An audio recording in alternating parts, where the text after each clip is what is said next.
Les damos la bienvenida a la segunda edición del Seminario Internacional sobre la Ciencia y la Lógica de Hegel en su segunda edición, la cual estará dedicada al capítulo Las esencialidades o las determinidades de reflexión de la doctrina de la esencia a cargo de la profesora Michela Bordiñón. Michela Bordiñón se doctoró en filosofía por la Universidad de Padua en el año 2011 con una tesis sobre la noción de contradicción en la lógica de Hegel. La versión revisada de la tesis se publicó bajo el título de Ai limiti della verità, il problema de la contradicción en la lógica de Hegel. Y sus principales líneas de investigación se centran en la relación entre lógica formal y lógica especulativa, sobre la cual ha publicado numerosos ensayos en revistas italianas e internacionales. Actualmente es profesora en la Universidad Federal de ABC y trabaja en un proyecto de investigación sobre Hegel y la metafísica de procesos.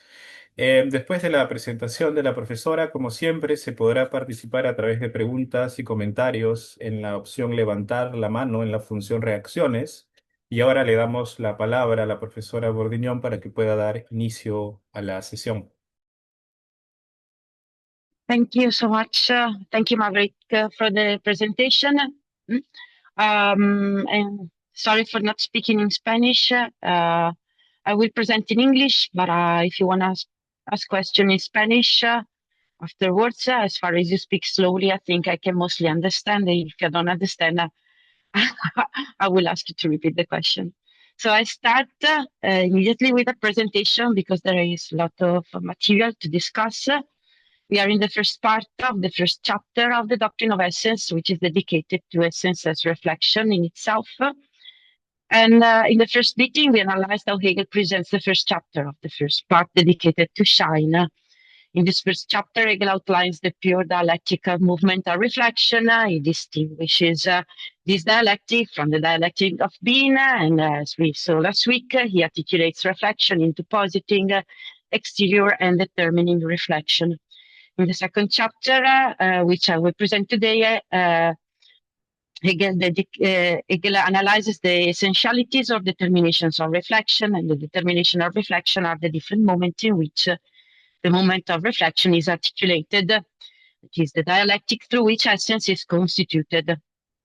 Essence, in its internal reflection, in its constitutive relationality to itself, is foremost identical to itself, but the identity of reflection develops concretely only to the extent that essence distinguishes itself from itself, and in its reflection into another, essence becomes different from itself. And the identity of essence, which contains within itself its own difference, ultimately proves to be an oppositional and then finally a contradictory structure. So the contradiction, which contains within itself the identity of essence to itself through its own self-differentiation, is therefore the dynamic according to which essence itself is founded. That is the form which effectively constitute its reflective movement. Thus, the different moments of the self-reflection of essence are identity, difference, opposition, and contradiction. And I immediately start with identity. Identity is the form in which the reflexive movement of essence is immediately determined. Hegel writes that, I quote, essence is therefore simple self-identity. It is the immediacy of reflection, end of quote. So essence is the immediacy of reflection, whose identity, however, is not constituted through mere abstraction from the other. This would only be, I quote, abstract identity, or the identity which is the result of the relative negation preceding it, one that separates, indeed, what is distinguished from it, end of quote. So identity is therefore not the negation of different, which leaves difference as something external to itself. I quoted, its negativity is its being, it is equal to itself in its absolute negativity, by virtue of which otherness and reference to other have as such simply disappeared into pure self-equality, end of quote.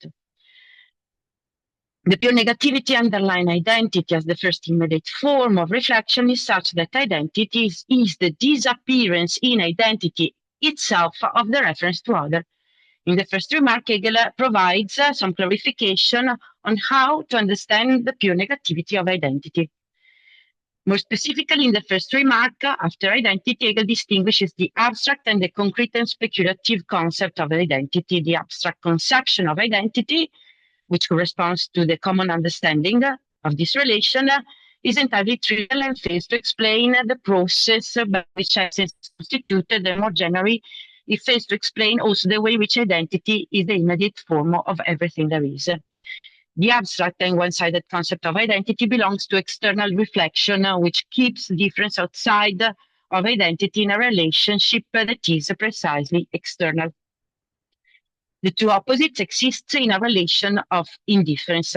On the contrary, Hegel shows that the true concept of identity, which includes difference as its constitutive moments, can be made explicit not only if one analyzes the reflexive dialectic underlying essence, but also much more simply by considering the way in which everything there is constituted. I quote, "It is rather the consideration of all things that are that reveals in them that each is self-unlike and contradictory in its equality with itself, and each self-identical in its difference, in its contradiction." End of quote. If the identity of each thing with itself consists in its process of self-differentiation, then each thing is constitutively identical with itself in its radical difference from itself. Here, Hegel is anticipating the thesis that he will present in the third remark on contradiction, namely that each thing is inherently contradictory. And precisely this contradiction, precisely this identity indifference is what makes the nature of each thing dynamic, processual, constitutively in motion. I quote, "That everything is intrinsically this movement of transition of one of this determination to the other, and that everything is this transition because its determination is itself within it, the opposite of itself." End of quote. In the second point of the first remark, Hegel explains the meaning of the absolute negativity underlying identity as the immediate form of the reflection of essence. More specifically, it demonstrates that identity is at the same time absolute non-identity and therefore absolute difference. The main idea Hegel has in mind is the following. Identity is not the relation of static identity of essence with itself, but it is the dynamic process of identification whereby it is the negation of difference. Difference can be negated only so far as it is posited, and in negating the different that it posits, essence is identical to itself. I quote, "This identity is essence itself. It is the entire reflection, not a distinct moment of it. As absolute negation, it is negation immediately negating itself, a non-being and different that vanishes as it arises, or a distinguishing by which nothing is distinguished, but which immediately collapses within itself. But the non-being of the other is the sublating of the other, hence of the distinguishing itself.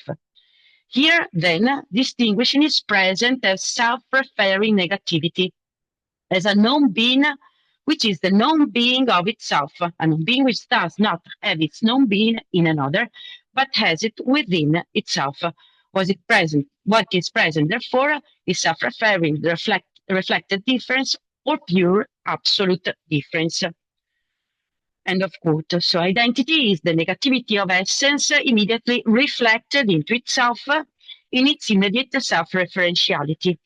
Essence, by negating itself, immediately posits difference, which is its first negation, but at the same time immediately removes difference, which is its second negation. In identity, therefore, pure negativity reflected in itself is pure difference. This means that pure difference is immanent in the reflective dialectic by which the identity of essence is constituted. Simply said, identity is a self-differentiating identity. In this identity into itself, essence reflects itself as identical with itself insofar as it projects itself, even if only for an instant, into the other, only to immediately return to itself. So identity subsists only in the difference of the terms that are identified, even if this difference immediately disappears. Essence is then identical to itself only so far as it returns to itself, that is, insofar as it is a relation to itself involving its other difference. In this way, however, The other must be positive, and it must be posited through the specific dialectic of essence itself. The identity of essence is therefore constituted as a positing of a difference which is immediately aufgehoben. In other words, identity is that movement by which essence immediately repels itself from itself in order to return immediately to itself. I quote, identity is immanent reflection, reflection which is such only as inner repelling, and it is this repelling as immanent reflection, repelling that immediately recovers itself. And so identity is identity as difference, which is identical with itself. So on the one hand, identity as identity posits its own different from itself, and on the other hand, in positing its own different from itself, identity simultaneously removes this very difference, negates this very different. Based on its self-referential negativity, identity is therefore at the same time and in the same respect, the positing and the negating, the removing of its own different from itself. In being identical with itself, it differentiates itself from itself, but in this self-differentiation at the same time, it realizes its concrete identity with itself. So what is absolutely identical with itself is the very negativity of essence in its reflection into itself. Absolute identity is therefore absolute difference, and likewise absolute difference will subsist only in absolute identity with itself, in absolute reflection into itself. Therefore, identity is both the whole movement of reflection and one of its moments. I quote, as immanent reflection, it posits itself as its own known being. It is the whole, but as reflection, it posits itself as its own moment, as the positiveness from which it is the turning back into itself. Thus, identity is such only as a moment of itself, as determination of simple self-equality over against absolute difference. And I skipped the second remark dedicated to the principle of identity. If you want, we can go back there after the presentation. And I continue with the second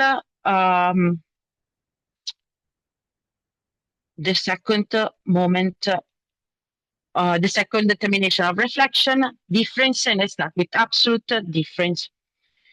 Difference is the development of the reflexive relationship contained in identity. It is that distinguishing of essence from itself on the basis of which it constitutes its own identity. I quote, difference is the negativity that reflection possesses in itself, the essential moment of identity itself, which as negativity of itself at the same time determines itself and is differentiated from itself. And this difference is different in and for itself, absolute difference, the difference of essence. End of quote. So like identity, difference is not a relation between two distinct relata, but of one thing with respect to another. It is not a relation between two distinct relata of one thing with respect to another, but a relation internal to essence itself. It is the difference that essence contains within itself as absolute negativity, whereby it negates itself, distinguishes itself from itself. That of essence is, I quote, not different through something external, but self-referring, hence simple difference, end of quote. That is, it is the difference of essence that repels itself and posits itself in shine. The self-referentiality of the negativity at the basis of difference shows that difference is not a static relationship between two different things, but an intrinsic dynamic process of differentiation of one and the same thing, that is essence. Essence is different in itself, and precisely distinguishing itself from itself, it concretely realizes its being different and is concretely identical with itself. Difference, therefore, I quote, as its other identity within, end of quote. Because in being different in itself, it is the distinction from itself in which it remains identical with itself. In this way, on the one hand, as identical to itself, difference is different from itself because it realizes its being a difference in itself only in distinguishing itself from itself. But on the other hand, as different from itself, different is identical with itself because in distinguishing itself from itself, it realizes its being difference in itself. I quote, difference in itself is the difference that refers itself to itself. Thus, it is a negativity of itself, the difference not from another, but of itself from itself. It is not itself, but its other. What is different from difference, hence is identity. Different is therefore itself and identity. End of quote. Even for difference, therefore, the self-referentiality of negativity implies a self-contradictory development of its logical articulation. It is a difference that, I quote, has both these moments, identity and difference. End of quote. So it is nothing other than the negative reference of essence to itself. It is its distinguishing itself from itself in China, and at the same time, it's remaining identical with itself in the latter. I go on with the next determination of essence, which is diversity. Up to now, reflection has been determined in its first two moments, in which reflection presents itself either as an identity that contains within itself the moment of difference, or as a difference that contains within itself the moment of identity. So right now we are dealing with a setzende reflexion, a reflection that presents itself as such, but which is not yet fully determined. For this reflection to achieve its complete determination, reflection must be a bestimmende reflexion, a reflection that determines itself in itself. The first two moments of reflection, the two processes of self-identification and self-differentiation of essence, are one and the same movement of essence in its process of reflection into itself. This unity of identity and difference, however, cannot be assumed. It must be demonstrated, and it must be demonstrated starting from the distinction between this determination and the medium that therefore leads to setzende reflexion, and from the setzende reflexion to the bestimmende reflexion is the äußere reflexion, in which the two moments of this identification and differentiation are considered as external to each other, different from each other. They, I quote, subsist as diverse, indifferent to any other, different in general, indifferent to each other, and to their determinacy, end of quote. So the processes of identification and differentiation loses their dynamic character and are fixed into relations that do not exist in things themselves, and in the way they are constituted, but exist only in a subjective and external reflection with respect to them. These relations are nothing other than the identification and differentiation between independent things when external to each other. Identity becomes likeness, and the difference becomes unlikeness. These relations are extrinsic and therefore in no way affect the things themselves, which in their essence subsist independently from them. I quote, external reflection connects diversity by referring it to likeness and unlikeness. This reference, which is a comparing, moves back and forth from likeness to unlikeness and from unlikeness to likeness. But this back and forth referring of likeness and unlikeness is external to this determination themselves. Moreover, they are not referred to each other, but each for itself is referred to a third. End of quote. So external reflection tends to separate likeness and unlikeness as different to avoid the contradiction that would arise from their unity. In their separation, however, likeness and unlikeness are both simply equal to themselves and indifferent to anything else. So they are determined in the same way. I quote, difference between likeness and unlikeness has vanished since they have no determinateness to oppose them. In other words, each is consequently only likeness. Each one is equal to itself. End of quote. In the extrinsic opposition of diversity, this same determination loses their specific determinacy, and, I quote, because of this separation from each other, they sublate themselves. End of quote. The relationship that keeps the two terms external to each other at the same time leads the two terms to become interchangeable with each other and thus ends up contradicting each other. This contradiction has a critical negative function of highlighting the insufficiencies of the relationship of diversity, but also the speculative positive function of showing that the specific determinacy of the opposite moment exists only in a difference in which they are intrinsically united to each other. Indeed, the likeness between two things can only be established if the two distinct things exist. So likeness presupposes unlikeness, presupposes the two distinct things. and unfold itself as a relationship that unites what is different. Conversely, unlikeness exists only in relation to an equal respect to which two things are distinguished. For example, two things can be distinguished by having a different color, but diversity with respect to a color presupposes that both have a color. So unlikeness presupposes likeness and unfolds itself in a relationship that distinguishes what is alike. Therefore, likeness contains unlikeness within itself as its constitutive moment and vice versa. They exist in a negative unity that is not only that of external reflection, but also of internal reflection of these same determinations. I quote, the negative unity is posited in them. That is, this unity is in fact the nature of likeness and unlikeness themselves. End of quote. So, likeness and unlikeness, concretely understood, are the four relations that constitute things themselves, the way they are determined, and also the way essence is determined. Something is determined as equal to something else if it's simultaneously posited within itself, the different from something else. Something is determined as unequal to something else only if it has simultaneously posited a common substratum, an identity from which its difference is developed. Thus, essence is equal to shine only if it has already posited shine as opposed to itself. And conversely, essence is unequal to shine only if it posits shine as the identity of essence within itself, the fruit of its intrinsic negativity. Therefore, likeness and unlikeness are no longer exist as different, but as two moments of a single process of reflection of essence, which constitutes the negative unity. I quote, each is thereby this reflection, likeness that is itself and the unlikeness, likeness that is itself and the likeness.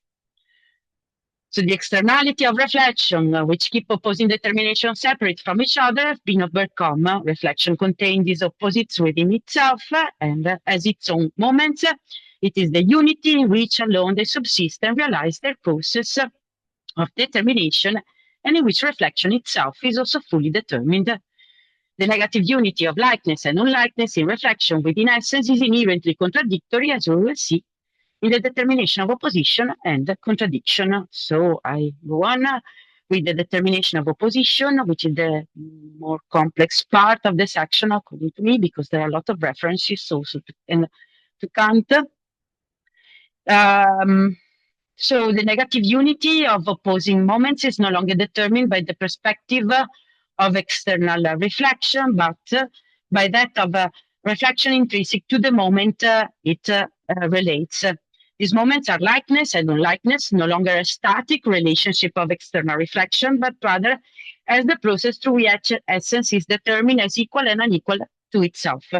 Differently said, they are moments of the process of reflection of essence itself, each of which is, as we have seen, the unity itself and its opposite determination. I quote, the immanent reflection consists in that each is within it the unity of likeness and unlikeness. Likeness is only inner reflection which compares according to the unlikeness and is therefore mediated by its other in different moment. And similarly, unlikeness is only in the same reflective reference in which likeness is. Each of the moments in its determinateness is therefore the whole. It is the whole because it also contains its other moment, but this, its other, is an indifferent existent stylings. End of quote. Likeness is therefore the relation that contains the reference to likeness, but also exists as an independent term with respect to it, its simple negative. Likeness within the opposition is determined against unlikeness and is therefore the positive. Unlikeness, on the other hand, is determined as the negative and is the relation that contains within itself the reference to likeness, and it is therefore the negative. However, unlikeness is a moment independent from likeness. In this first approach to the oppositional relation, positive and negative subsist as independent, but the independence of each opposite, that is its determinacy, is constituted only by simultaneously containing its opposite within itself. I quote, each is itself, each independent, opposite, each is itself and its other. For this reason, Hegel writes, each has its determinateness not in another but within. Each refers itself to itself only as referring itself to its other. This has a twofold aspect. Each is the reference to its non-being as the sublating of this other in itself. Its non-being is thus only a moment in it, but on the other hand, and here comes the second side, here positiveness has become a being and indifferent subsistence. The order of itself, which each contains, is therefore also the non-being of that in which it should be contained only as a moment. Each is therefore only to the extent that its non-being is. The two are an identical reference. And then I try to explicitate the content of the line that I've just quoted. Hegel is talking about the two sides of the opposition. On the one hand, opposite terms are constituted only in the necessary negative relation to the other, and therefore include within themselves as this other as their own constitutive moment. So there is the relation to otherness, the opposite. On the other hand, the opposite terms have their own specific determinacy endowed with an independent subsistence, Selbstständigkeit, that is based precisely on the exclusion of the opposite determination. These two sides of opposition are contradictory. The first consists in the necessary negative inclusion of the opposite term in each of the terms of the opposition, and the second consists in the independence of each term of the opposition, and therefore in the necessary negative exclusion of the opposite term. The dialectic of opposition starts, first of all, with the analysis of these two sides of opposition, corresponding also respectively to the first and second moments of the dialectic of reflection, identity and difference. The first side of opposition, the relation to the opposite, corresponds to a mutual negation of opposite terms in which they are identical, in that each one is simply the negation of the other. And the second side of opposition corresponds to the independence of opposite terms, so that they are simply diverse, different. The dialectic of opposition is completed only in a third moment that results from the unity of the first two moments. So there are three moments of the opposition. I'll start with the first one, the opposition between simply negative terms or negative in generals.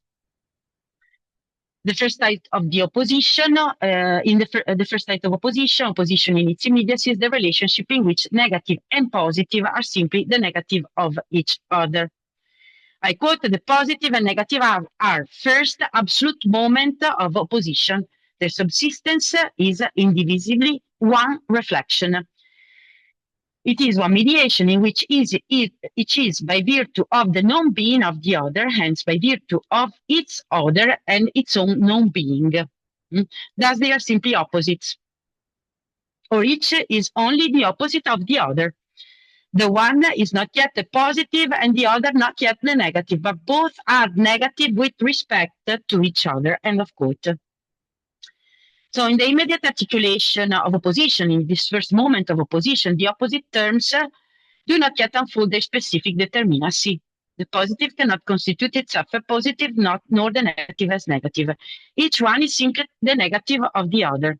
So positive and negative are therefore not opposites in themselves, but are characterized as such only on the basis of the exclusion of the other from themselves.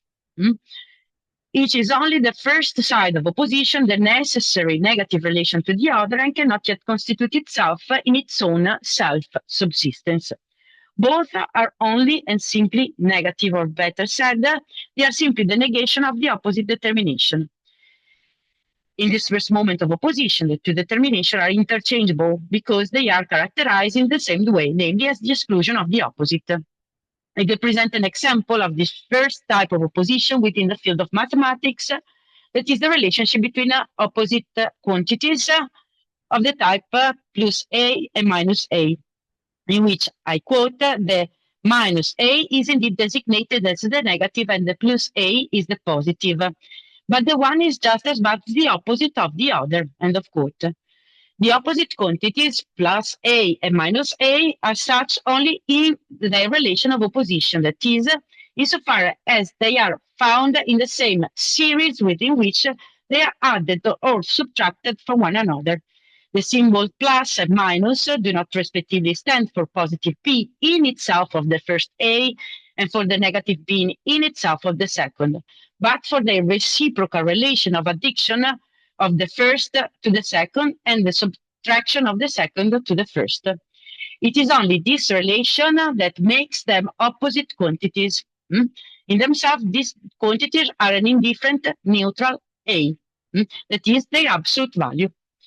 The absolute value A seems to represent the different bases with respect to the opposition of the two terms. In reality, it is the reflection on the basis of which each of the opposite terms is constituted through the non-being of the other. I quote, the A is not only the simple unit serving as the foundation, but as plus A and minus A, it is the reflection of these opposites into themselves. End of quote. In the numerical series, A represents that value which, in being subtracted or added, constitute the opposition between plus A and minus A. Or again, to take up another example to which Hegel refers, in considering the opposition of the same journey between 1 hour's walk towards the east and 1 hour walks toward the west, it is the single piece of journey traveled first in one direction and then in the other that constitutes the opposition between the two terms. The opposition does not exist between two different pieces of road, but on the basis of the single piece of road traveled in different directions. This reference to the absolute value and in general to the indifferent basis of opposition highlights how the terms of the opposition are only apparently different. In reality, they are both that single absolute value or that single pieces of journey, considering the relation of opposition with respect to opposite terms. In this sense, the terms of the opposition are indistinguishable. They are both negatives because both are characterized by the same relation. By the same relation to the other. The example of mathematical quantities, magnitudes, that of 1 hour's journey eastward and westward, or others such as the opposition between disposable wealth and debts, clearly call Kant's treatment of real opposition. I quoted, the 1 hour's march to the east is not in itself positive march, nor is the march to west a negative march. The direction are rather indifferent to this determinateness of opposition. Furthermore, end of quote. In the opposition of negative terms, as in real opposition, the result of opposition is zero. I quote, according to the first sense, plus epsilon and minus epsilon is zero. End of quote. And more generally, I quote, the opposites do indeed conceal themselves in reference to each other, the result being equal to zero. End of quote. But this zero, what remains from the cancellation of opposite, is not the nil privativum. That is, the fact that each opposite cancels out what is posited by the other. The true result of this opposition is, according to Hegel, I quote, the identical reference, which is itself indifferent to the opposition, so the two constitute a one. End of quote. The identical relation of opposites is the way in which they determine themselves, the negativity, that is still only an abstract negativity, which is opposed only in relation to another that stands outside of it, insofar as it is the simple non-being of this other. With real opposition, Kant intended to develop the concept of opposition different from that of logical opposition, based on a negativity different from the abstract formal negation.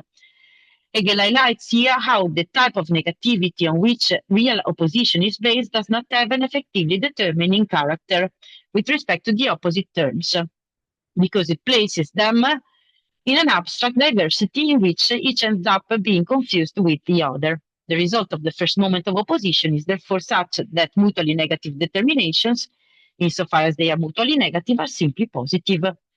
They are positive is considering that in themselves, that is, outside the relation of the opposite determination, but they are also positive when considered in the same relationship because each one is identical with the opposite determination, insofar as each one is determined as opposite on the basis of the same relation of negation. This positivity of opposite determination is addressed in the second moment of opposition. For now, the result of the immediate opposition is that the opposite, mutually negative, merging into one another, are not yet determined in themselves as opposite. The negative relation to the other opposite, therefore, while a necessary condition for determining the opposition, is not yet sufficient to fully articulate it. So in the first moment of opposition, as anticipated, what is underlined is the identity of opposite determination, that is, their identical structure consisting of the negative relationality to the opposite, but the identity of the opposing terms only in their equally necessary diversity manages to concretely articulate what is the relation of opposition. The second element, their diversity, is highlighted in the second moment of the dialectic of opposition. So in the second moment of the dialectic of opposition is the opposition between independent opposite terms. In the second stage of opposition, positive and negative are posited as independent of one another. The second aspect of the opposition comes to light, the self-subsistence and indifference of the opposing determination. They're positing themselves as two specific and distinct determinations with respect to one another. Each of the two terms is different from the opposite. I quote, according to the moment of external reflection, the positive and the negative are indifferent towards its first identity, where they are only moments. Or again, because of that first reflection of the positives and negatives on reflection into itself, each is indifferent toward its reflection into its non-being, towards its own positiveness. End of quote.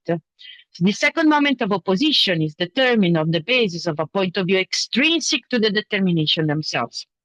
The two determinations are external to each other. The opposition between positive and negative, in this perspective, are not a single mediating process through which each identifies itself as the negative of the other, but rather an opposition that split it into two distinct processes. On the one hand, the positive is determined at the exclusion of the negative. On the other hand, the negative is determined as the exclusion of the positive.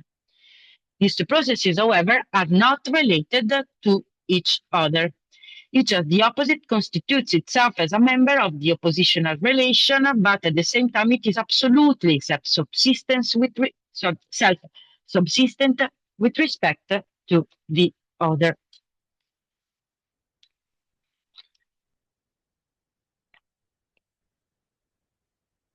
Even in the second moment of opposition, the two determinations are interchangeable because although being a determination in itself, each is determined on the basis of a dynamic identical to that of the other determination. I quote, to each side, therefore, there belongs indeed one of the two determinacies, the positive and the negative, but the two can be interchanged, and each side is such that as can be taken equally as positive or negative. End of quote. Furthermore, there is still the reference to opposite quantities in mathematics. I quote, in -8 and +3, there are 11 units altogether. End of quote. We are not yet dealing with quantities that are positives in themselves and negative in themselves, but with two quantities that are both positive. These quantities are characterized by a specific determinacy in a relationship of opposition that, however, remains extrinsic to them. Those in question are therefore two distinct quantities, like different members of the same series. To return to the example of the journey eastward and the westward, consider here the same pieces of road, the journey being traveled in two opposite directions, assumed as independent, a journey that in fact is, as Hegel writes, I quote, the sum of a twofold effort, end of quote. Finally, even the second declination of the oppositional relation, the reference to Kantian real position, is clear because both opposites are positive, and the oppositional relation is external to them. Once again, Hegel indirectly highlights the limits of Kant's conception of real opposition. Opposites subsist as terms that in reality are indifferent to their oppositional relation.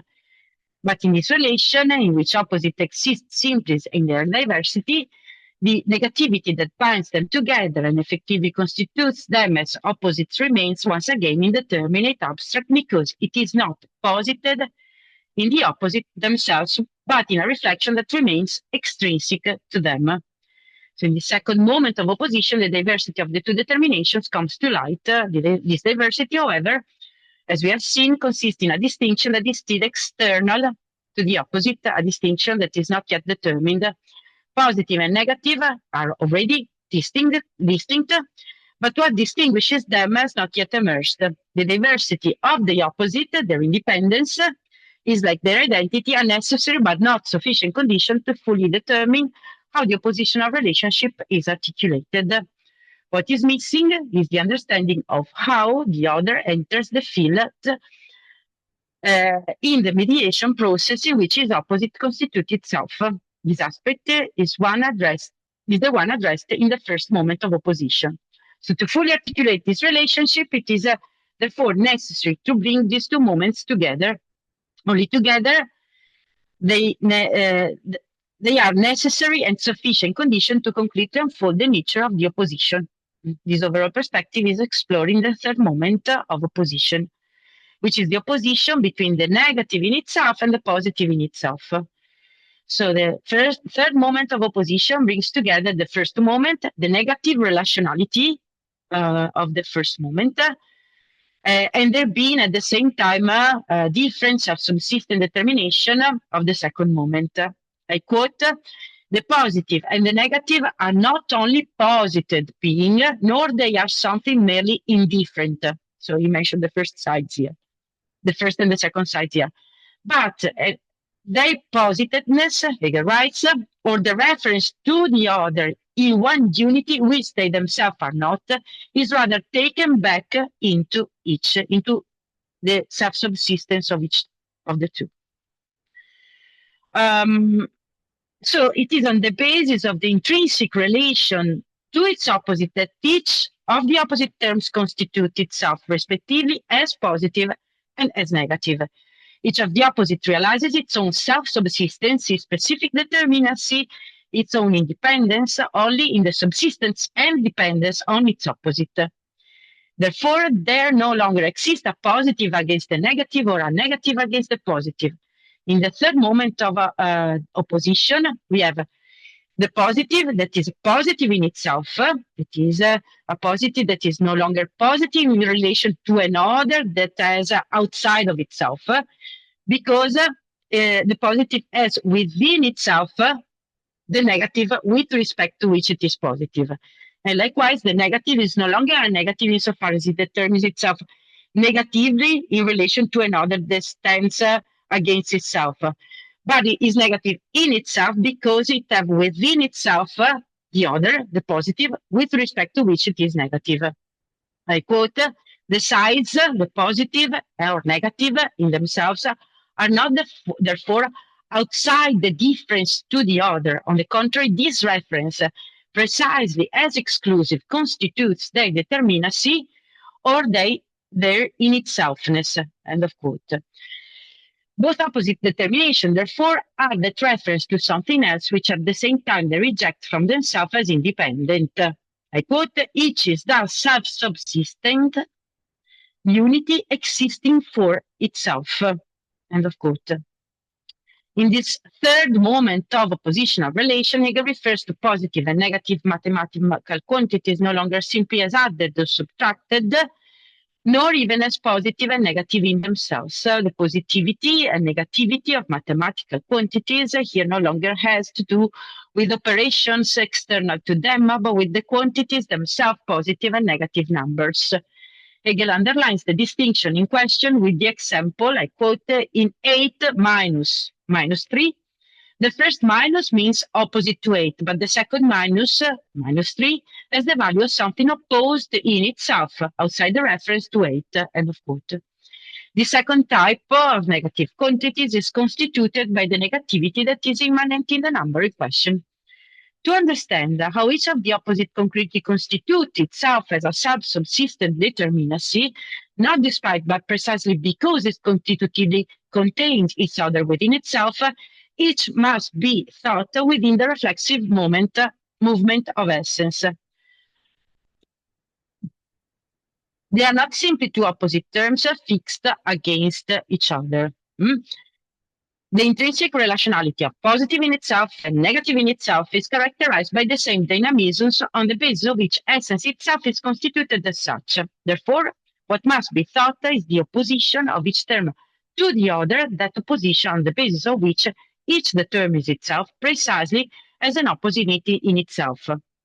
I quote, "The positive is indeed a positiveness, but in such a way that the positiveness is for it posited, being as sublated. Das Gesetzsein nur Gesetzsein als Aufgehobenes ist. It is the non-contrast, nicht entgegengesetze. As positive, it is indeed a something which is determined with reference to an otherness, the negative, but in such a way that its nature is not to be something posited. It is the immanent reflection that negates otherness. But its other, the negative, is itself no longer positiveness or a moment, but itself a self-subsisting being. And so the negating reflection of the positive is internally determined to exclude this being, which is the non-being from itself. End of quote. So if we consider the reflexive dialectic of essence, the positive, I think, is essence itself in its relation of self-negation. Essence remains identical with itself. In fact, in this process, essence has precisely the characteristic, the features that defines the positive in itself. First of all, essence determines itself in its necessary relationship to its other, shine. Essence determines itself as positive in relation to that negative, which is shine. And it is positive because it shows itself to be, I quote, the aufgehobene Opposition. And in that essence removes its shine as an independent subsistence. And essence shows that shine is that immediacy which it itself posits and negates. It posits and removes shine as an immediate thing. Secondly, essence has this other within itself. So essence has within itself its own determination in its other, that is shine, and therefore also the Aufhebung of shine itself, its negative, in its immediate subsistence. Let's consider the other moment of the opposition, the negative. The negative, as absolute reflection, is not the immediate negative, but is the negative as sublated positiveness, the negative in and for itself, which positively rests upon itself. As immanent reflection, it negates its reference to its other is the positive, a self-subsisting being, hence its negative reference to the positive is the excluding of it from itself. The negative is the independently existing opposite over against the positive, which is the determination of the sublated opposition, the whole opposition resting upon itself, opposed to the self-identical positiveness. So if we consider the reflexive dialectic of essence, the negative is shine, which is precisely, I quote from the section on shine, the negative, shine is defined as the negative posited as negative. So shine, in fact, has the characteristic that defines the negative in itself. First, it is defined as the necessary negative relationship to the other. Shine determines itself as the negative, in that it is the exclusion of the positive, that is the essence. And shine has this other within itself. Shine contains the positive within itself because it is nothing other than the result of that which is posited by the mediation, consisting in the essence's differentiation of itself from itself. In this way, both the positive and the negative constitute their own self-subsistence as the exclusion of that opposite which at the same time they contain within themselves. According to this dialectic, opposition turns out to be structured in a self-contradictory way. And so we arrive at the last moment of the determination of reflection.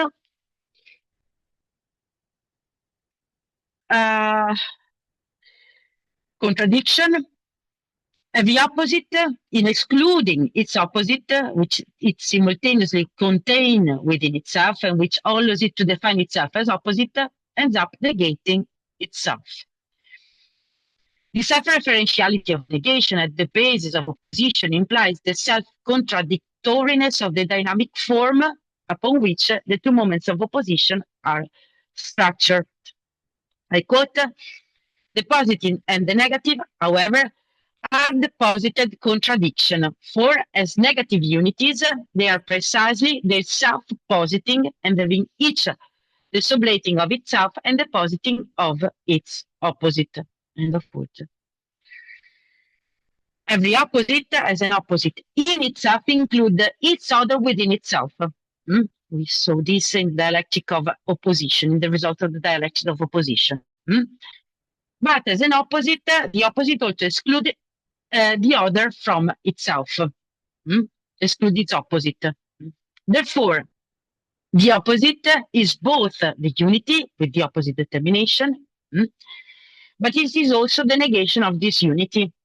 However, the opposite is this unity, and in negating this unity, it negates itself.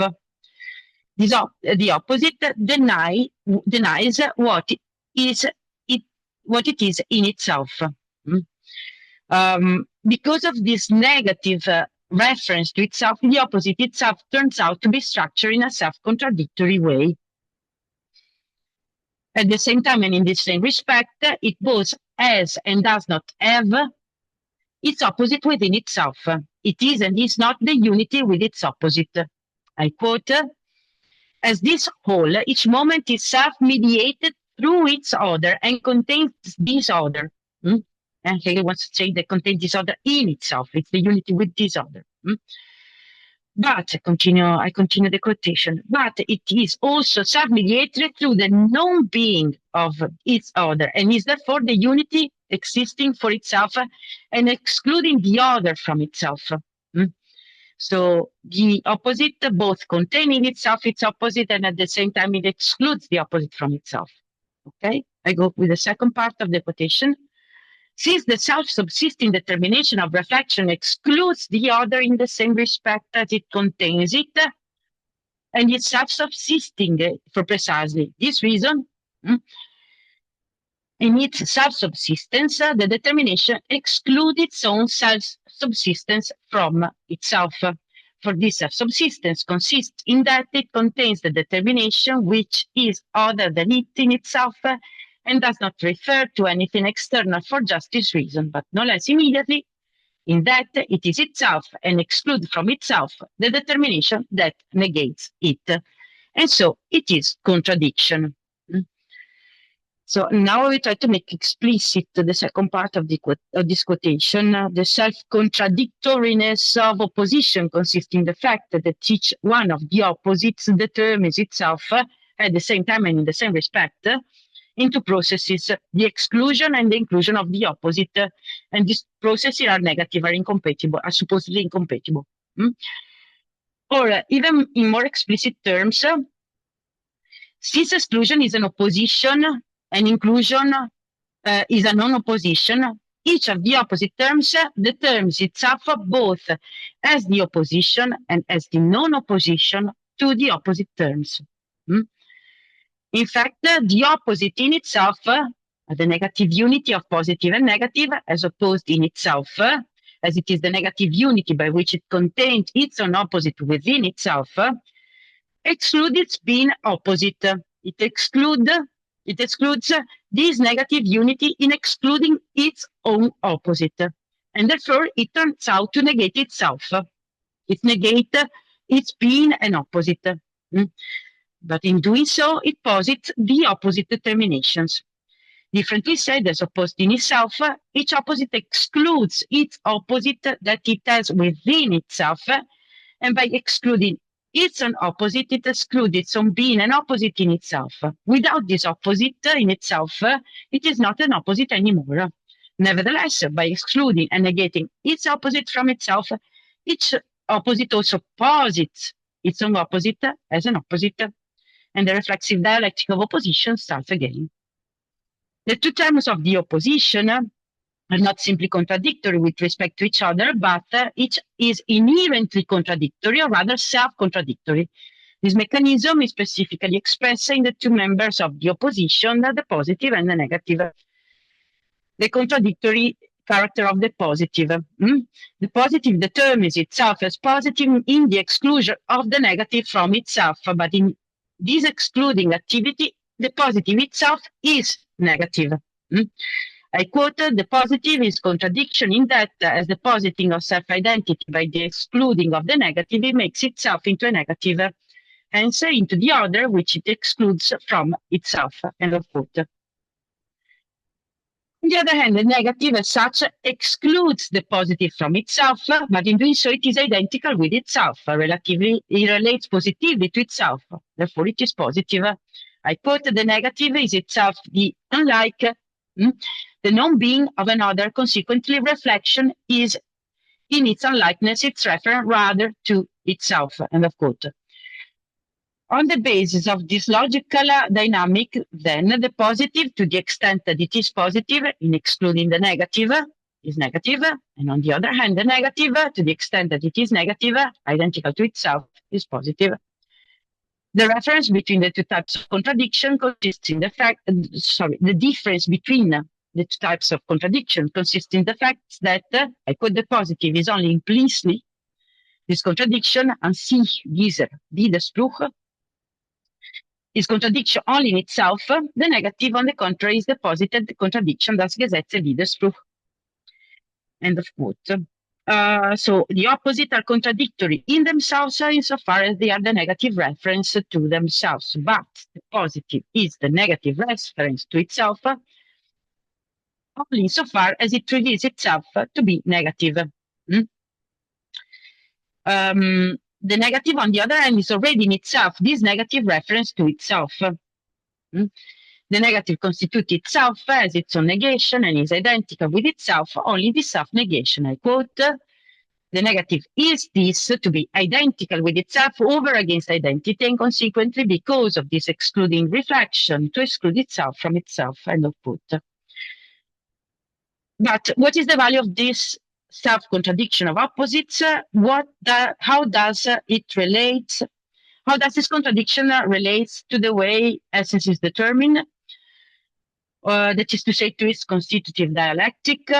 I want to finish my presentation with some consideration on the relation between contradiction and the structure of essence, more generally considered.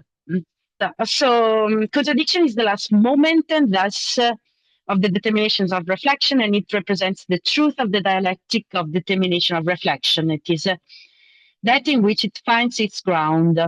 Indeed, ground is the determination that follows contradiction, that in which it results and resolves itself, and which is characterized by the same self-exclusive relationship developed in the dialectic of the determination of reflection. The transition to ground, however, occurs only with the Aufhebung of contradiction. This is the most difficult part for me. Also because Hegel does not only use the word Aufhebung. For example, he says that der Widerspruch löst sich auf, the contradiction resolves itself. I quote, contradiction resolves itself, der Widerspruch löst sich auf. In the self-excluding reflection, we have just considered the positive and the negative, each in its self-subsistence sublates itself. Hebt das Positive und das Negative jedes in seiner Selbstständigkeit sich selbst auf. It is simply the passing over, or rather the self-translating of itself into its opposite.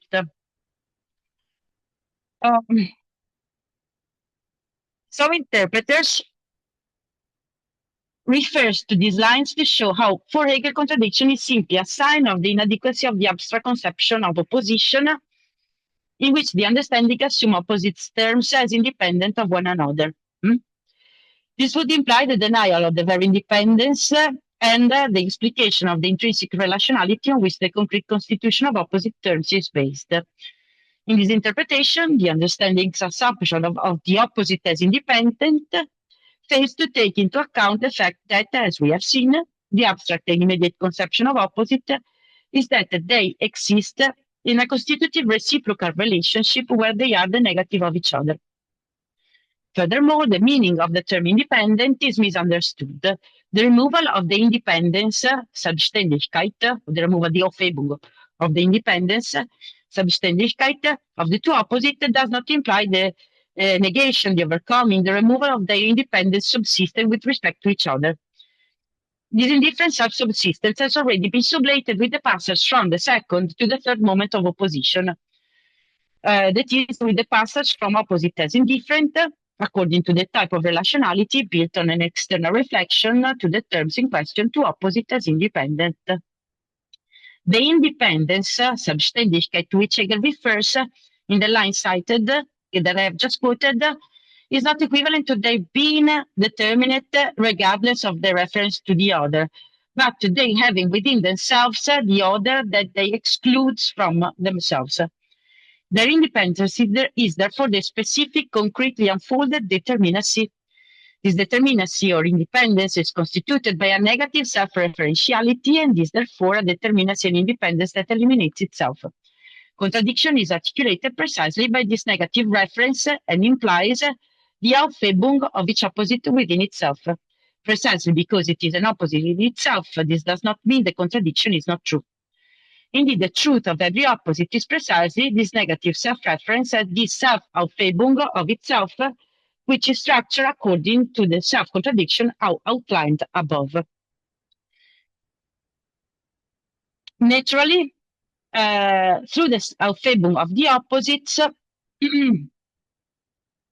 also the self-contradiction that characterizes the structure of the opposite is aufgehoben. In this sense, the contradiction is resolved, is overcome.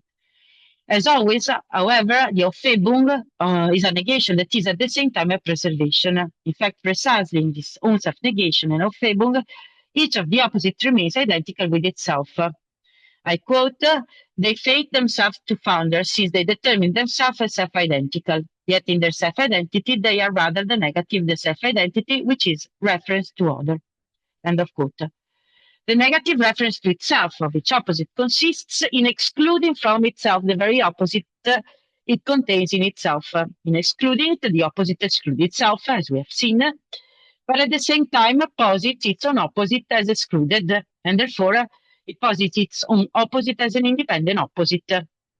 This opposite is identical with itself because it also constitutes itself as a negative reference to itself and ends up in excluding itself, excluding its own opposite from itself, and positing the opposite as independent. This implies a return to the first opposite, which restarts the dynamic that began it all.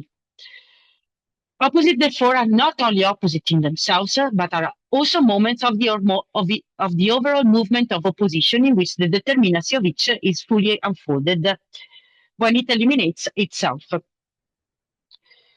In this overall movement, contradiction thus proves to have two values. I quote, this internal ceaseless vanishing of the opposite is the first unity that arises by virtue of contradiction. It is null. But contradiction does not contain merely the negative. It also contains the positive. Or the self-excluding reflection is at the same time positing reflection. The result of contradiction is not only the null. The positive and the negative constitute the positiveness of the self-subsistence. Their own self-negation sublates it. It is this positiveness which in truth thunders to the ground in contradiction. End of quote. So Hegel claims that contradiction is zero, is null, but not only that. Behind this ambivalence of the result of contradiction lies the ambivalence of the value of contradiction itself. Contradiction is zero, null, since it is a negative unity that in its negativity negates itself, but it is not only null, not only zero, to the extent that negative unity, by negating itself as a negative unity, each opposite excludes the opposite that it involves in itself, but at the same time posits the other as an independent opposite. This opposite reinstantiates the contradictory dialectic of opposition and ends up eliminating itself in the first opposite. The result is a return to the first opposite to itself and a dialectic in which each opposite, in articulating its own complete determinacy, negates itself its own determinacy, contradiction is zero. But at the same time, in negating its own determinacy, it posits its own opposite. Thus, the self-negation of each of the opposite constitutes the entire movement of opposition, which is based precisely on the contradictory self-exclusive structure of each opposite. The contradiction is not only zero, it's not only null. The contradiction in this overall perspective is not eliminated, is not overcome, but is rather the foundation of the fully determined relation of opposition.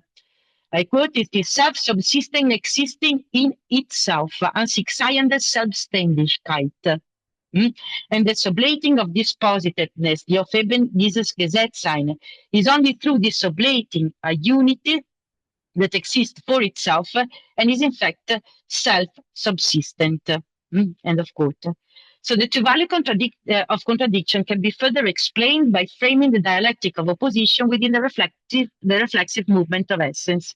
Indeed, contradiction concludes the dialectic of the determination of reflection and is therefore the truth of reflection itself, that is the actual way in which reflection determines itself. Essence, as we have seen from the beginning, is constituted on the basis of a self-exclusive reflexive dynamic that is articulated according to a self-contradictory structure. Indeed, essence determines itself as a self-subsistence independence that excludes its own self-subsistence. Therefore, on the one hand, essence, I quote, is sublating reference to itself, auf eben der Beziehung auf sich. In that reference, it first sublates the negative and it secondly posits itself as negative. Setzt sie sich als negative. On the other hand, shine is instead, I quote, the posited negative that it essence sublates. In sublating the negative, it both posits and sublates it at the same time. End of quote. In this way, essence is the positive in itself that already contains the negative within itself, shine. A negative that leads it to refer negatively to itself, to negate itself in its other essence, positive, shine. The contradiction that characterizes this process of self-alienation of essence is zero, is null. Essence negate and exclude itself in its own negative into shine. This contradiction, however, is not only zero, is not only null. The process in which essence excludes itself in shine is the process of manifestation in which it not only remains identical with itself, but rather comes to fully realize itself, its own identity with itself. This is the result that emerges in the third moment, within which essence negates its negative as negative, and in this process of self-negation constitutes itself positively. So essence, in constituting this positive identity with itself, does not eliminate the contradictoriness of the process through which it turns out to be realized. Essence is these processes. Therefore, essence is immediately characterized by the self-contradictory structure of the opposing moment upon which it is grounded. Self-subsistence, I quote, is thus unity that turns back into itself by virtue of its own negation. For it turns into itself through the negation of its positiveness. It is the unity of essence to be identical with itself through the negation of another, but is itself, end of quote. So this self-contradictory exclusive reflection, this negative relation to itself, in which essence posits itself as something other, that is shine, is therefore also that reflection in which essence is identical with itself. So this contradictory negative self-reference of essence is not only that in which essence negates itself, but also that in which it posits itself, realizes itself, and it is its own ground. Essence as ground, contradiction is in essence as ground, contradiction is negated, but at the same time preserved precisely in its grounding value. The resolution of contradiction, therefore, consists in nothing other than highlighting the positive speculative value of contradiction. Contradiction is that exclusive self-relation on the basis on which essence determines itself. I quote, as ground, therefore, essence is excluding reflection, As ground, therefore, essence excludes itself from itself, it posits itself, is positedness, which is what is excluded, is only as positedness, as identity of the negative with itself. End of quote. So contradiction is therefore the truth of the determination of reflection. It is the unfolding of the self-contradictory form in which essence is general, and then identity and difference are already articulated. As true of identity, contradiction show how identity is a process of identification in which everything is identical with itself in its own process of self-differentiation. As the truth of difference, contradiction shows how difference is a process of self-differentiation, that is, the differentiation of a self that remains identical in its own distinction from itself. And the combination of these two processes of identification and differentiation is expressed in opposition, that is, as a process in which everything determines and realizes its own essence, in which it is identical with itself in differentiating itself from itself, and in which, in differentiating itself from itself, it is identical to itself. And in this sense, the way in which essence and also everything is articulated is intrinsically contradictory, as Hegel writes in the third remark on the doctrine of the after contradiction. I quote, all things are in themselves contradictory in the sense, moreover, that as contrasted with the other, this proposition expresses rather the truth and the essence of things. Thank you so much for your attention. Muchas gracias, Miquela, por la presentación. Y bueno, ahora pasamos a la discusión, a la conversación. Hay tiempo todavía para preguntas, comentarios, reflexiones por parte de los y las participantes. Adelante, Gianfranco. Más bien, gracias por la presentación. Eh, a mí particularmente me ha aclarado algunas cosas, pero hay otras que inevitablemente permanecen oscuras, muchísimas, ¿no? Más que preguntas, bueno, tengo algunas preguntas y algunos comentarios más bien generales. Voy a tratar de sintetizarlo. Me dices, por favor, si estoy hablando muy rápido. Eh, un primer comentario general sobre este capítulo es que realmente se agradece que Hegel interpole tantas observaciones que cumplen una función explicativa importante, que saca un poco de la dinámica inmanente de la exposición hegeliana y te conecta incluso históricamente con algunas tradiciones de pensamiento y con algunos contextos eh, que aclaran a qué se está refiriendo Hegel o a qué debates en qué debates está intentando participar. Eso a mí creo que a todos nos ha sido bastante útil. Ahora, eh, tengo una primera pregunta que tiene que ver en realidad con lo que viene después, que es la parte que yo voy a presentar, el fundamento. Si podrías explicarnos un poco más ¿a qué se refiere esto de que el fundamento, el Grund, es la resolución o la superación? ¿No? Hegel usa Auflösung y Aufhebung de la contradicción. Es una pregunta en realidad bastante general,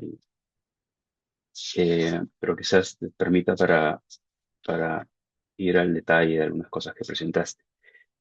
Y luego lo otro, que esto está al final, obviamente, y luego lo otro que quería preguntar está al inicio casi, antes de entrar al punto A, a la identidad.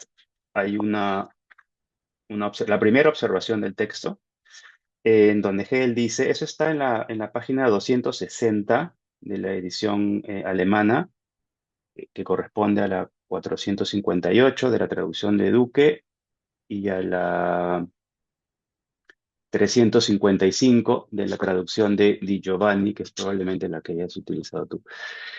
Hegel dice, leer esta parte, dice, por último, es verdad que las determinaciones de reflexión tienen la forma de ser iguales a sí mismas y por tanto de ser sin respecto a otro y sin contraposición. Pero, como resultará de su consideración más cercana, o según es patente de inmediato en ellas mismas, como en la identidad, la diversidad, la contraposición, están determinadas unas frente a otras. Dada su forma de reflexión, no están sustraídas, pues, a transición y contradicción.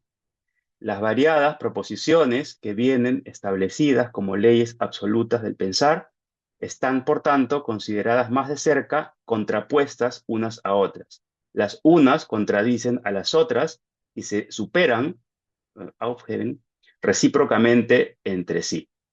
Si todo es idéntico consigo, entonces no es diverso, ni está contrapuesto, ni tiene ningún fundamento.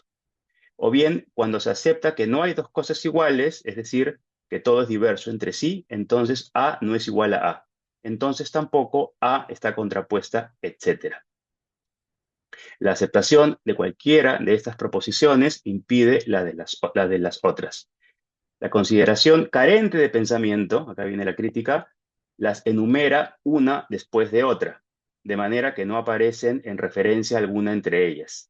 Tiene en mente tan solo su ser reflexionado dentro de sí, sin atender a su otro momento, al ser puesto o a su determinidad como tal, que las arrastra consigo a la transición y a su negación. Es un pasaje, como muchos aquí, bastante oscuro, y mi pregunta es, ¿a qué o a quién crees tú que Hegel se está refiriendo con esta crítica? Porque me vienen a la mente muchas posibilidades, ¿no? Eh, y la crítica puede rastrearse hasta incluso los primeros debates en la filosofía moderna en torno al estatus de los primeros principios, ¿no? El debate entre, no sé, Locke y Leibniz, ¿no? Acerca de si son o no son innatos, cuál es la relación que existe entre el principio de identidad y no contradicción con los otros principios. Principios lógicos que Hegel aquí en alemán llama Sätze, ¿no? Satz, o determinaciones de reflexión. Un poco se está refiriendo a eso. Pero claro, también se puede estar refiriendo a contemporáneos suyos, ¿no? Al modo como, no sé, Schelling trata de fundamentar el principio de la filosofía en el sistema del idealismo trascendental, al inicio en la introducción, cuando también se refiere al tipo de relación que hay entre A igual a, que Schelling, de hecho, como Hegel aquí, dice que no es una relación sintética, analítica puramente, sino que es sintética. Porque claro, estamos hablando de un sujeto y un objeto que se encuentran y que no son realmente lo mismo. Y no son lo mismo, pero también son dos cosas distintas, ¿no? Entonces, me quedan dudas acerca de, y esa es mi pregunta a ti o el resto, ¿en qué contexto debemos situar a Hegel aquí? ¿En qué debate? ¿O se está refiriendo en líneas muy generales a todas las maneras en las cuales se ha tratado de los principios lógicos como principios fundamentales en la historia de la filosofía, ¿no? Eso sería, no sé si quedó claro. Gracias, Gianfranco, por las cuestiones. Thank you for the question that I cannot answer, but I will try to say something. These are interesting questions. The first on the remarks or the observation, they are really important parts. I skip them because I prefer to focus on the more difficult part that are the dialectic passage of the determinations. Because I started to work on the section and I started to build a no commentary only of the first part of identity, and then comes 10 pages, so we could approach everything there. But they are really interesting, and sometimes they help, um, but sometimes they are also external to the dialectical development. So I try to take Hegel seriously and try to understand the dialectic by its own sake. But I would like to spend the 2 whole hours on the remarks on contradiction, of course. But I did that a lot of time in the past. So the second point about ground, Auflösung, Aufhebung, the answer is that I really don't know. It's strange for me that see him using Auflösung there. I don't know if it is a provocation. I don't know, because it's talking, it's using Auflösung, but at the same time is So it seems that contradiction vanishes in a certain sense, which is exactly what we expect according to our normal way to conceive of contradiction. But then after that, he says, it underlines the two sides of contradiction. And he put the first point, say, yes, contradiction is zero. The result of contradiction is null. It seems like to let the reader happy with a traditional solution. But then right after that, they say, okay, that the result is null, but not only that. So I don't know if it is a provocation, that way of using the term, because when he explained what auflösung means, it seems to use it seems that these auflösung have the value of an Aufhebung, because the contradiction is both negated and preserved. And it is preserved precisely in the dialectic of the ground. Because I think that the very beginning of the dialectic of the ground is characterized by the same self-exclusive, self-negative referentiality, and therefore self-contradictory referentiality that resulted from the dialectic of the determination of reflection. That is right. That is there right from the beginning, right from the dialectic of essence and shine. I don't know if I interpret it as a provocation, but I'm not sure about it. And if someone has some other idea, please share your idea with us. Okay.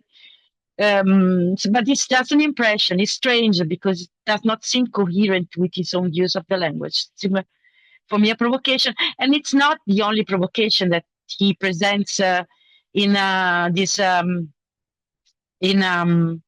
in the section on contradiction. Also, the last quotation that I mentioned, everything is inherently contradictory, is a bit provocation because it's like reverting the principle of contradiction.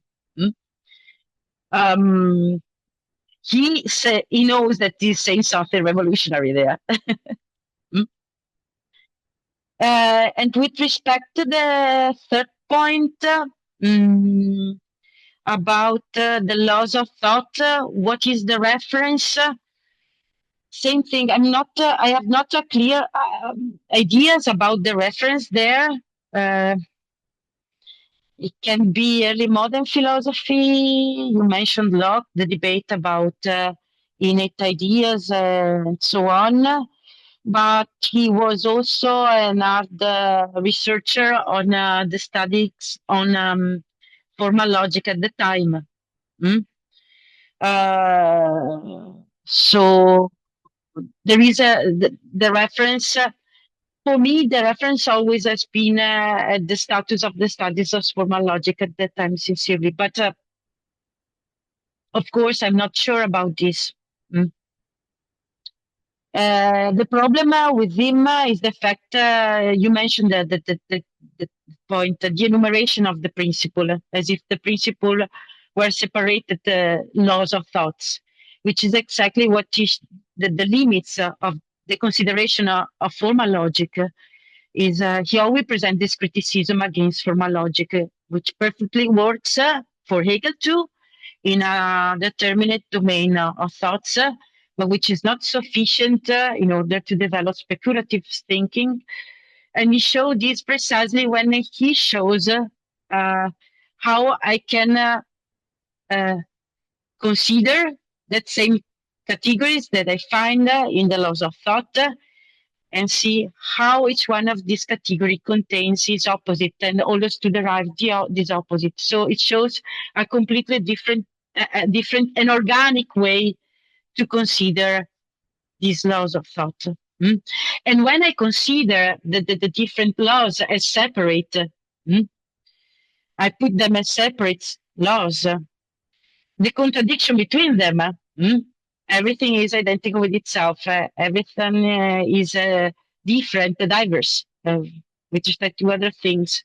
Now, and so on. When I see them as an enumeration, they enter in a problematic contradiction because I keep fixed to the identity of each law of thought with itself. This is a way that prevents from understanding the speculative way in which each category contains the other. I can understand productively the unity of different categories only if I don't consider exactly the different laws of thought in such as a simple enumeration of these laws. But in order to do that, I need to follow Hegel's path and reconstruct the dialectic that I try to make explicit. But I'm not sure about the reference. I always think about formal logic at the time, but just because, probably because it's my focus of research. I mean, probably the answer is that he has in mind both the relation, critical relation with formal logic, but also the debate that you mentioned. I mean, with locking it ideas, and he was in a strict dialogue in a strong dialogue with Schelling at the time. So this is influent and relevant and significant too, of course. And of course, if someone else have another idea about this remark, which is really difficult for me, please, you're welcome to share your ideas. I've been reading this part of the text 1,000 times, and I still have problems in understanding most of it. So if you want to help us.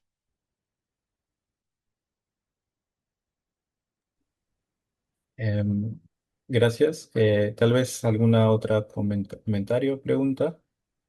Bueno, si no es así, yo tal vez tendría una pregunta.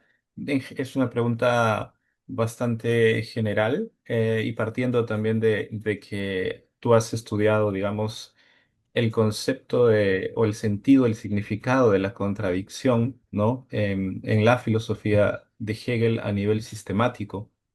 Entonces, claro, mi pregunta sería en general, ¿cómo te aproximas o cómo ves la relación entre, por un lado, la contradicción como una esencialidad de la reflexión, como un, digamos, capítulo o un aspecto que aparece en el desarrollo de la lógica de la esencia? Que tiene como, para mí, digamos, este sentido de ser un objeto de conceptualización específico y, por otro lado, la contradicción en un sentido más amplio que se extiende hasta donde se extiende el sistema hegeliano y que tiene un sentido, digamos, más metódico, como en el sentido subjetivo de motor, de digamos, desencadenante en el proceso de constitución. Entonces, claro, ¿cómo verías esta relación en general? Esa sería más o menos mi consulta. Gracias. Thank you for the question. It's a very difficult question. I mean, because I wrote an old book about this, and I don't even know if I managed to answer this question in the book. And this is really important because the debate on contradiction in Hegel's philosophy is huge, and this difference is not always clear in the interpreters.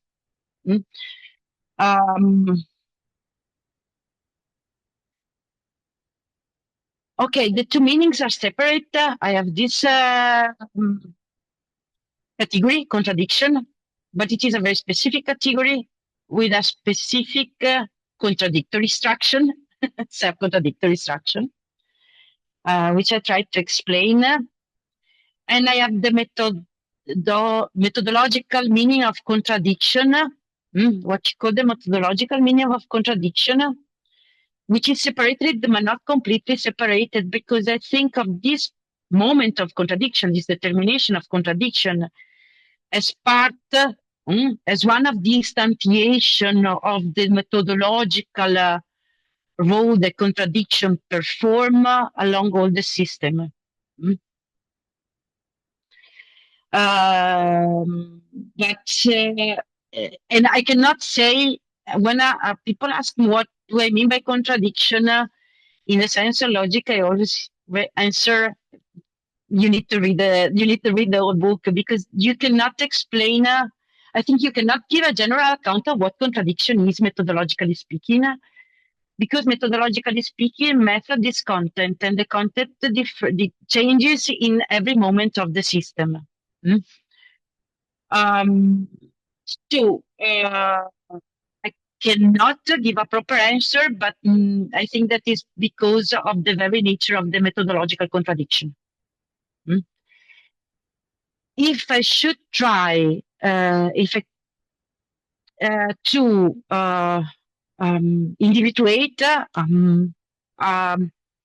common feature, the contradictory structure that I find in the logic, and that marks also this contradiction in the doctrine of essence, is the self-negative referentiality. I find the self-negative referentiality and the basis of contradiction here. The positive negates itself. It negates itself because the positive negates the negative, but it negated the negative that it has in itself, it negated its own negative unity, and blah, blah, blah, and vice versa. So the self-negative referentiality is crucial in order to understand what is going on here. But it is crucial also in order to understand how the contradiction that we find in the doctrine of being functions. The classical example for me is finite, which is for me, as in my reading, as a explicit self-contradictory structure based on a self-negative structure. The finite negates itself. In order to be finite, it needs to ends and pass over into its own. But I find the self-negative referentiality also in the doctrine of the concepts. For example, if I consider the very first moment of the doctrine of the concept, I have universality, that in order to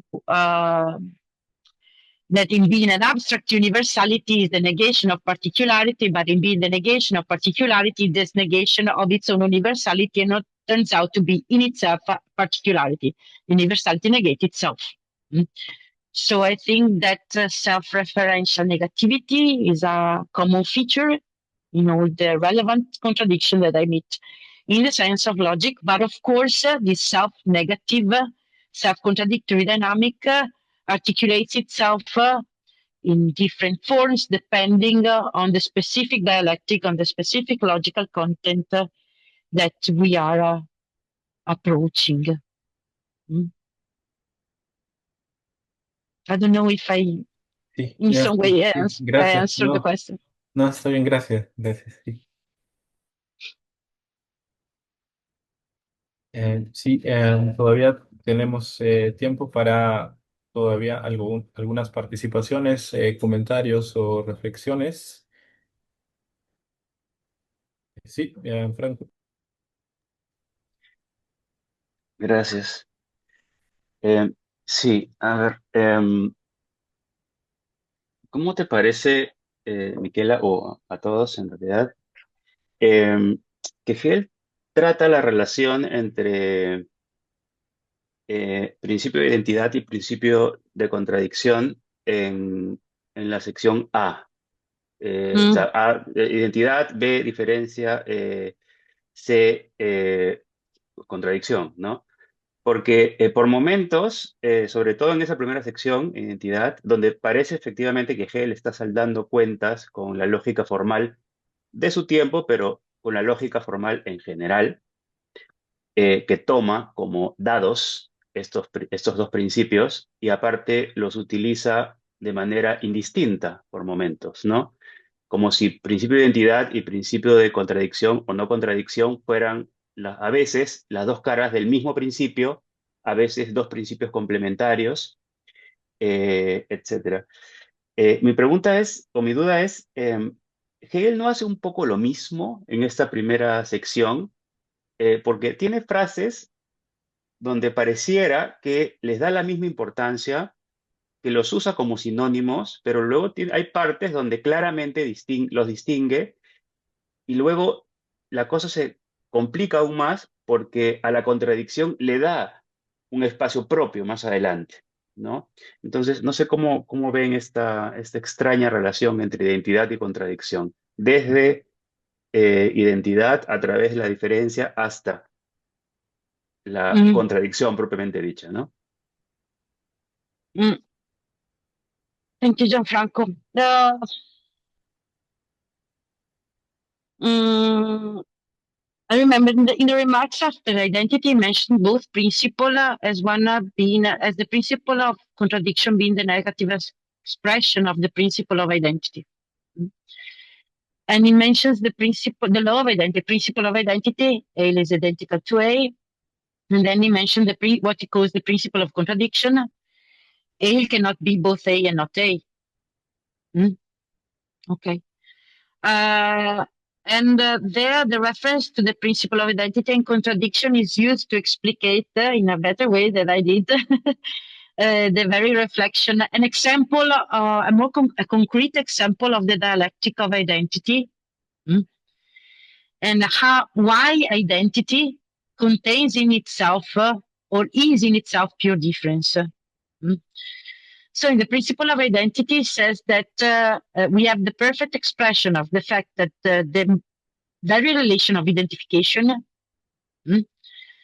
involves a differentiation, and I see this in the two relata. And why I mentioned the principle of contradiction afterwards? Because as far as I understood, in the negative formulation of in what he called the negative formulation of the principle of identity or the principle of contradiction, the implicit presence of pure difference in identity is made explicit. Because I have in this principle of identity, I have an A which is equal to A and is not A.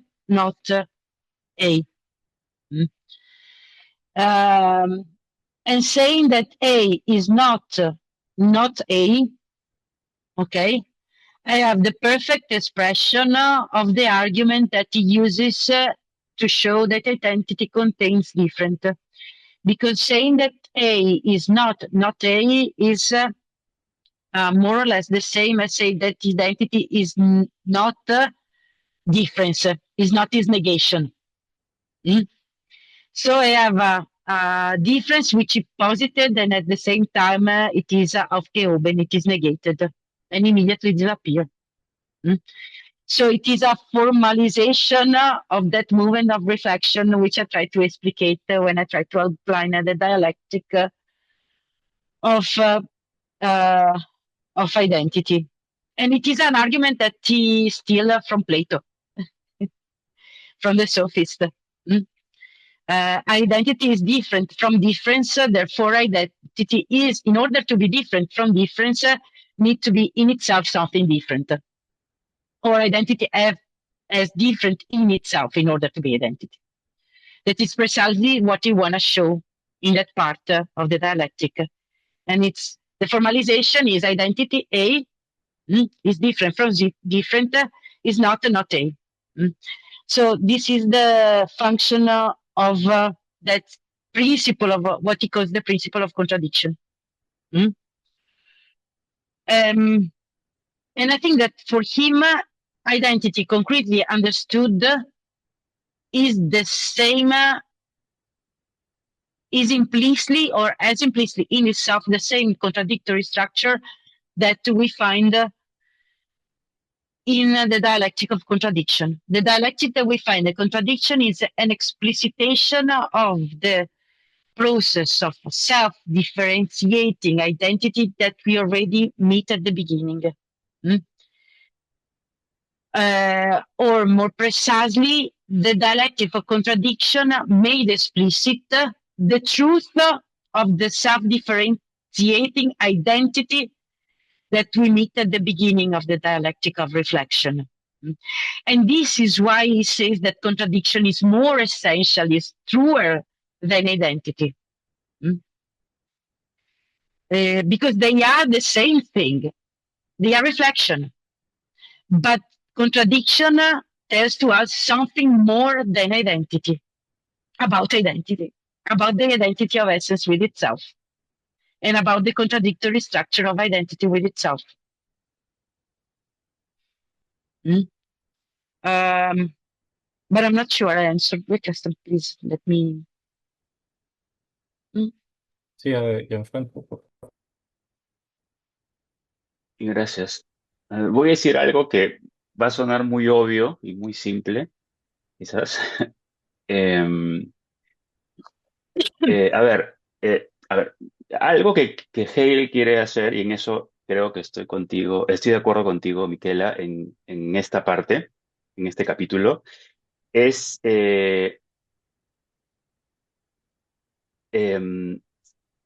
desarrollar, hacer una exposición donde se muestre la organicidad y los nexos lógicos, vamos a llamarlos inmanentes, de los cuatro principios lógicos fundamentales, ¿no?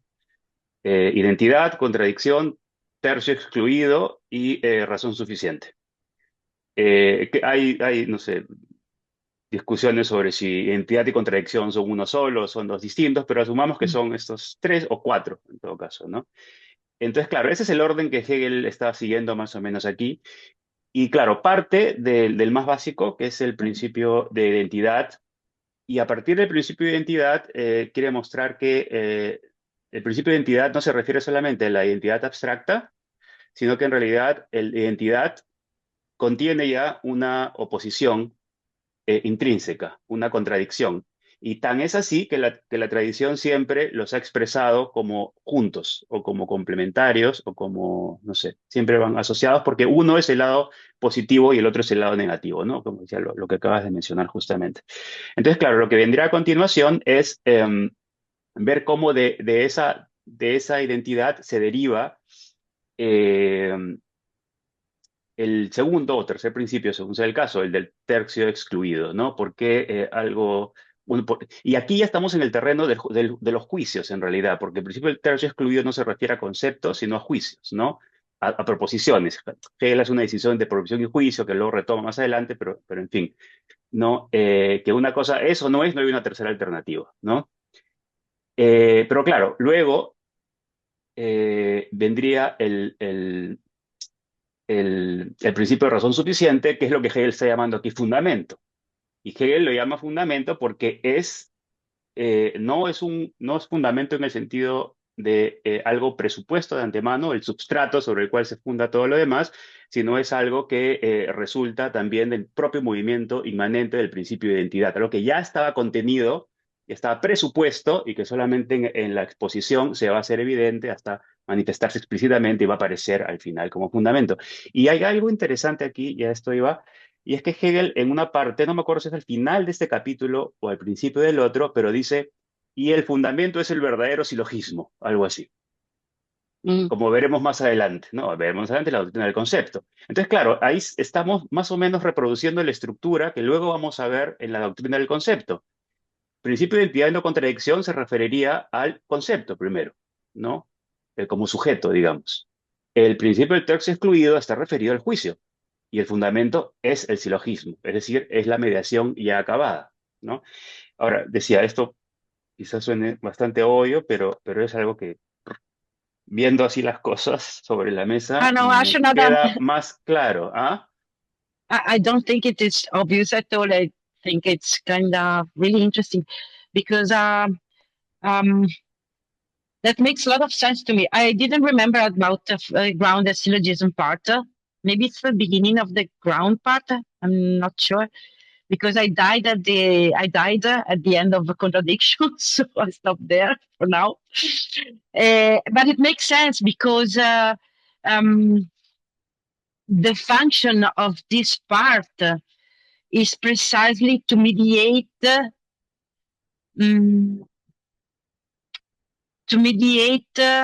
opposing relation between essence and shine that we meet at the beginning. Because he presents essence and shine, and then he presents the three kinds of reflection, and after that he starts to actually try to explain what does it means that essence reflect its shine in a determinate way. And so in which sense they are part of the same movement. What is the medium? What is the mediation? Why I don't have a judgment there, but I have something that mediates, and so a third, which is a syllogism. But I find this mediation only at the end with contradiction, where contradiction already is this grounding, self-exclusive grounding dynamic. Is essence as ground, is an essence which mediates itself, that grounds itself. So it makes a lot of sense to me, because I still have already two sides that are still slave of the essential and essential separation until the end, until positive and negative becomes really two moments of the same reflection movement. For me, the positive is essence and the negative is shine. And they are really two moments of the same reflective moment only at the end of this section. And that is why I have this syllogism here, which is the grounding relation. So this makes a lot of sense to me.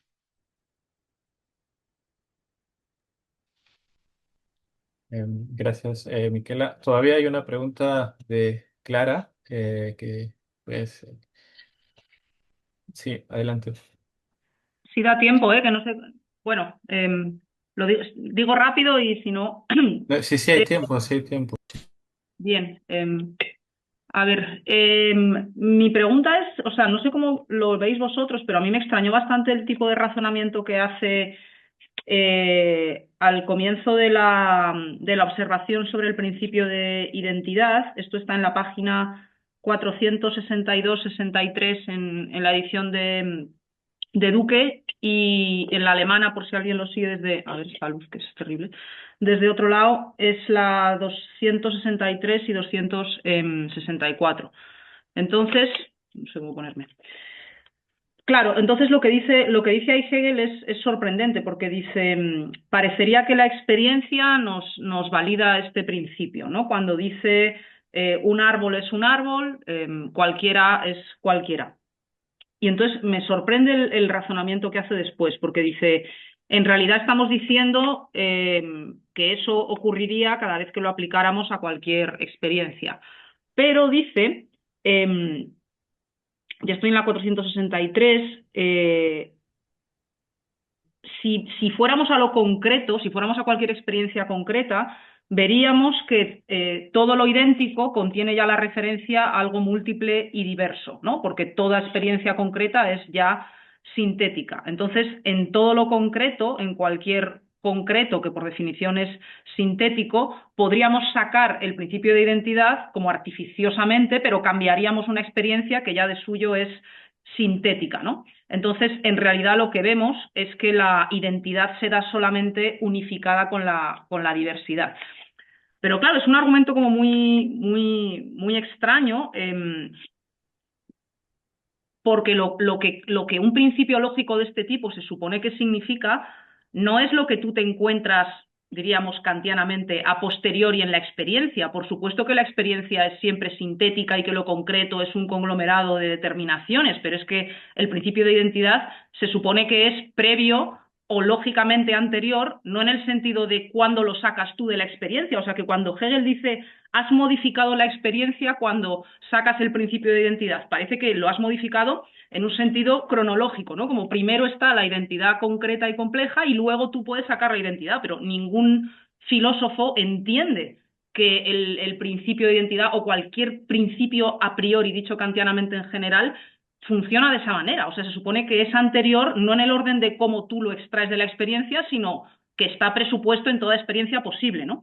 Entonces, cuando Hegel dice además que todo lo concreto contiene ya una referencia a lo idéntico, ese ya obviamente no es un ya cronológico, es un ya lógico. Entonces, o sea, me parece muy extraña la manera de razonar aquí de Hegel, o de tratar de como de decir que solamente podrías encontrar la identidad como siendo ya sintética, cuando se supone que el tipo de anterioridad de la identidad no se puede probar de esa manera. O sea, no sé si me estoy explicando, pero no, o sea, me parece muy extraño el uso del ya y el uso de la anterioridad que hace Hegel en este razonamiento. O sea, no sé si me he explicado.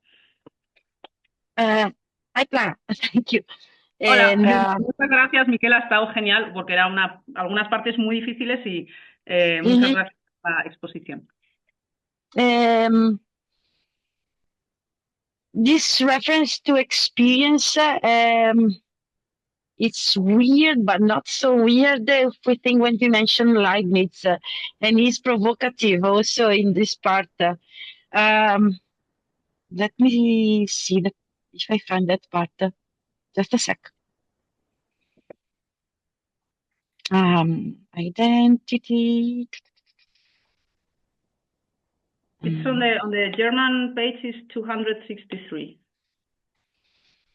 Mhm.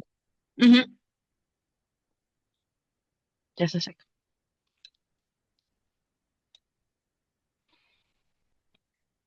Okay. Okay. Can you read again the passage that you mentioned when you say that Lo leo, solo lo with the tengo ya? en español. En español. The temporal reference, ya. A ver, si lo mentado no fuera la proposición abstracta en cuanto tal, sino la proposición en su aplicación concreta, bueno, salgo un poco de adelante, ¿no? Cualquier aplicación concreta tendría de fundamento ese principio, o sea que el de identidad, se hallaría implícitamente dentro de toda proposición. Solo que lo concreto y la aplicación es ya precisamente la referencia de lo idéntico simple a algo múltiple diverso de sí. Expresado como proposición, lo concreto sería por de pronto una proposición sintética. A partir de lo concreto mismo, proposición sintética, bien podría la abstracción entresacar por análisis el principio de identidad, pero de eso no habría dejado la experiencia tal cual es, sino que la habría cambiado, porque la experiencia contenía más bien la identidad en unidad con la diversidad. Diciendo lo que ocurre es que la identidad se da solamente unificada con la diversidad. But your problem is the reference to experience something, and so to the something synthetic, something that to prove a principle which is analytic. Sí, como que creo que ningún filósofo que defienda que el principio de identidad tiene sentido le podría convencer este argumento, porque cualquier filósofo entendería que el principio de identidad es independiente de la experiencia, en el sentido no de que te lo encuentres. Hegel parece estar hablando de que primero está la experiencia como un concreto y puedes abstraer la identidad, pero que la identidad está mezclada con la experiencia, ¿no? Y cualquier filósofo entendería que la identidad es lógicamente previa, o sea, en sentido formal, kantiano incluso, ¿no? Entonces, no entiendo de qué nos quiere como convencer aquí Hegel, como diciendo que... No sé si me explico, ¿no? O sea, como que la identidad está mezclada con la experiencia, cuando por ser un principio lógico, precisamente, el sentido es que no está mezclada con la experiencia en el sentido en el que lo quiere decir aquí. O si no, los principios lógicos... Es un poco una petición de principio. Es que entonces los principios lógicos no son lógicos. Claro, son sintéticos, o sea, son los extraes de la experiencia, ¿sabes?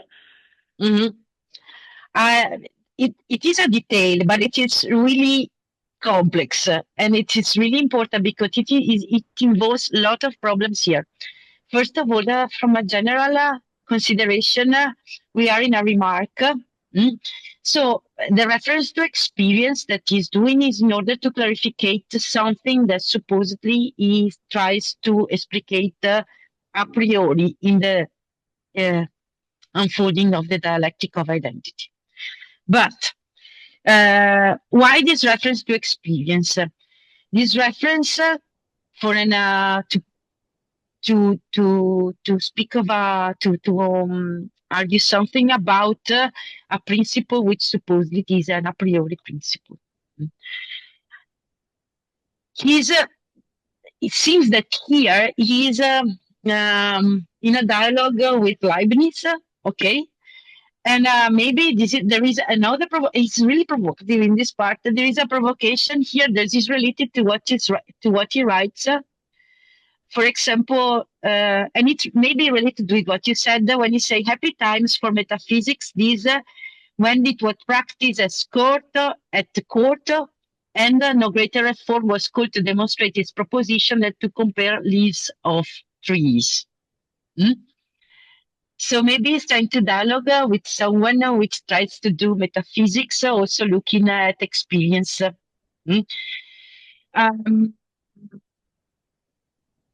And then there is the problem of the relation between analytic and synthetic character of the dialectic of identity. And in that passage, he's trying, probably is trying to enter into in a dialogue with someone with the ones for whom are difficult to enter in these pure dialectics of thought determination and to offer a concrete example. But of course, I think this is not the main argument, and it is the weakest that he is presenting here. And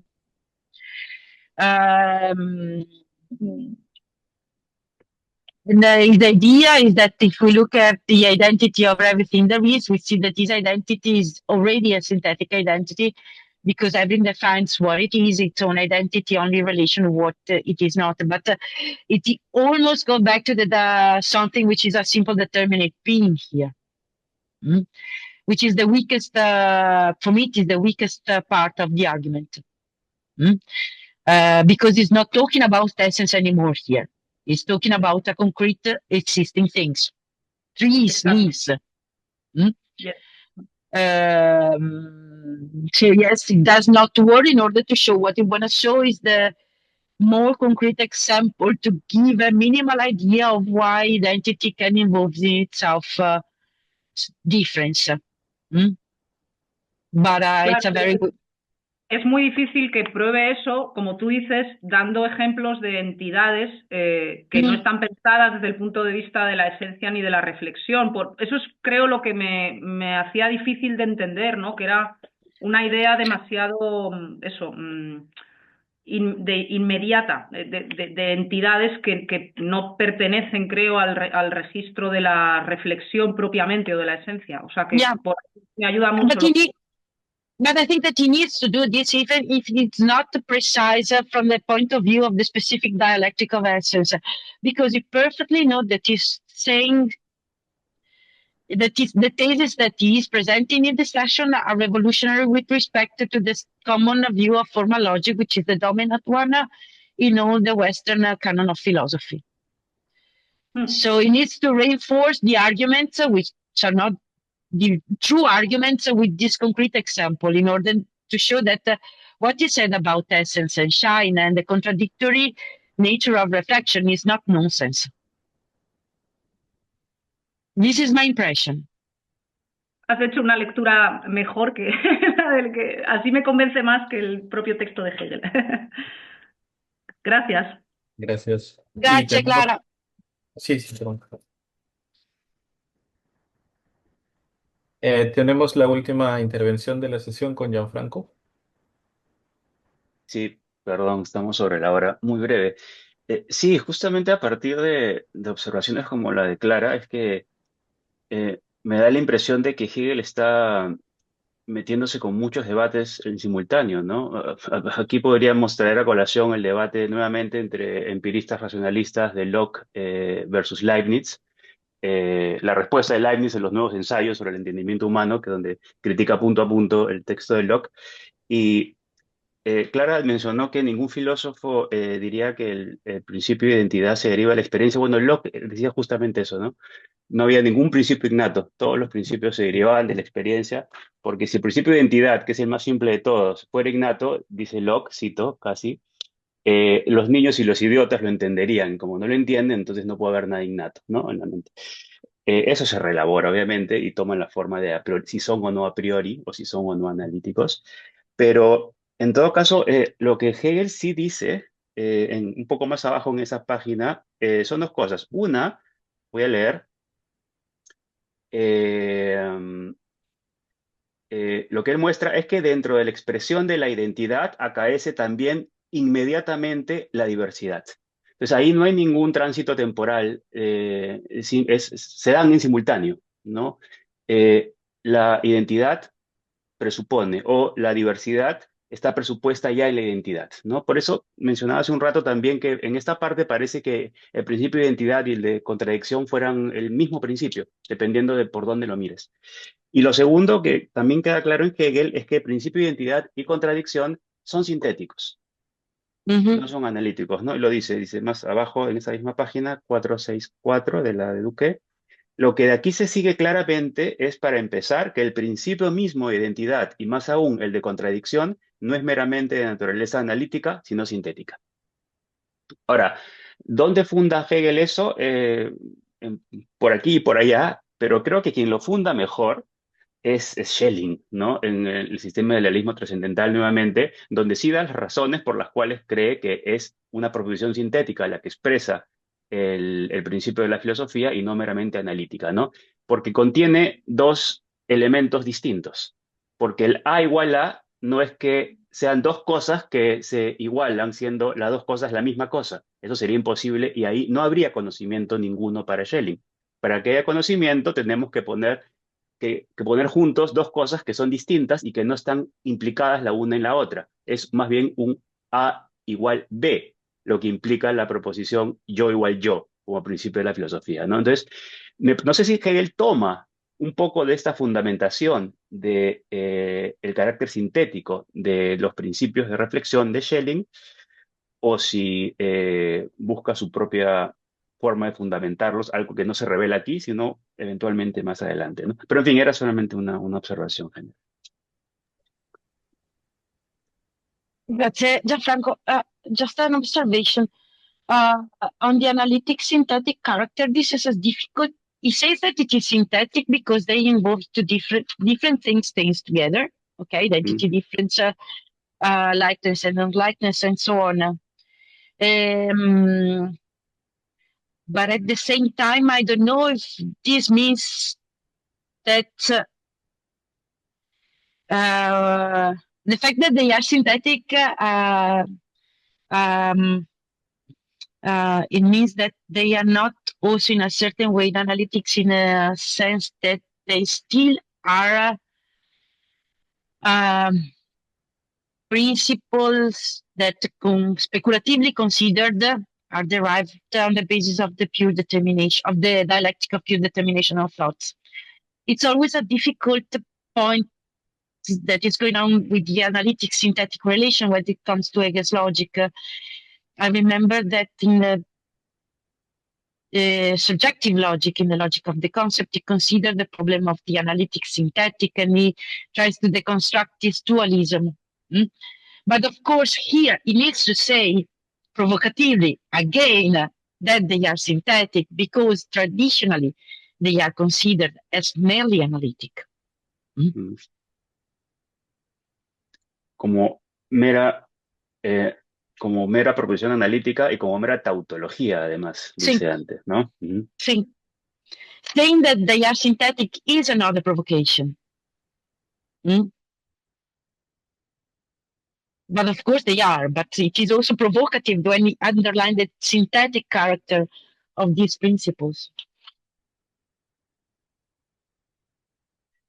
Sorry if I was not clear enough with the presentation, but I tried to make it as to outline the various details.